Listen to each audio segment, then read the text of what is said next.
Most of the models in this class will be linear functions. They will look like ax plus b. B will be kind of a one-time charge, and a will be sort of a charge per unit, charge per mile, charge per minute, something like that. So when we go to build this function, it wants us, instead of calling it f, it wants us to call it c, and it wants us to call it an input of d.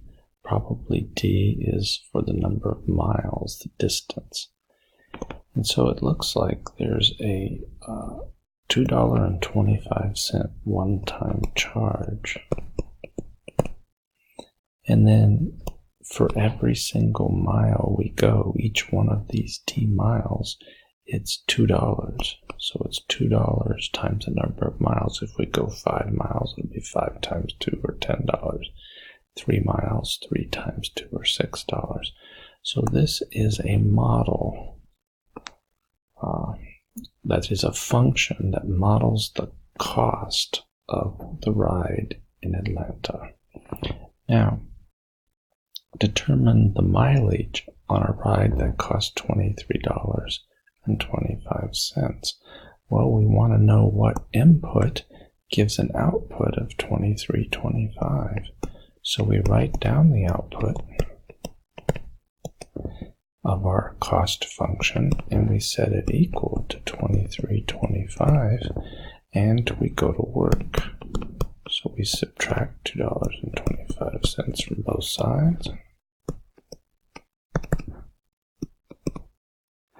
and we divide both sides by 2.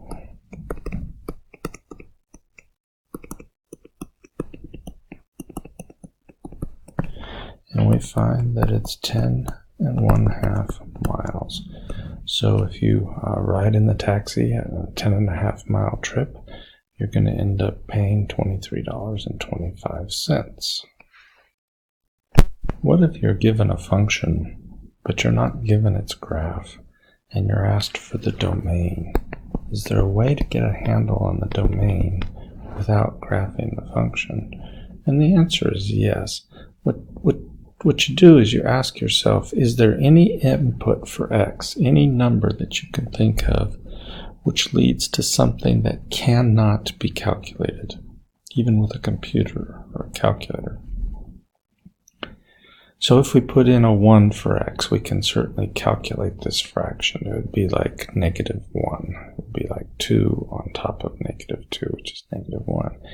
If we put in a 0 for x, we will get -1/3.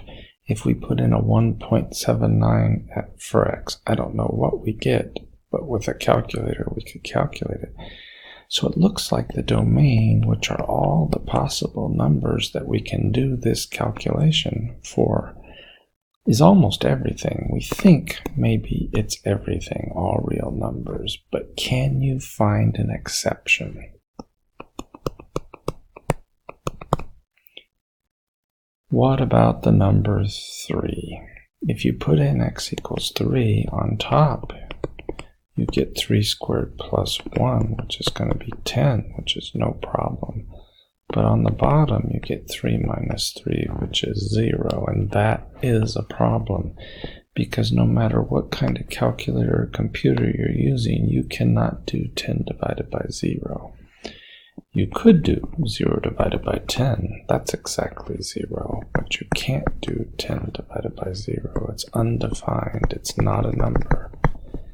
It cannot be calculated. So, of all the possible inputs in the entire universe of numbers, they're all calculatable except 3 gives us something with a denominator of 0, and so the domain is all real numbers except 3.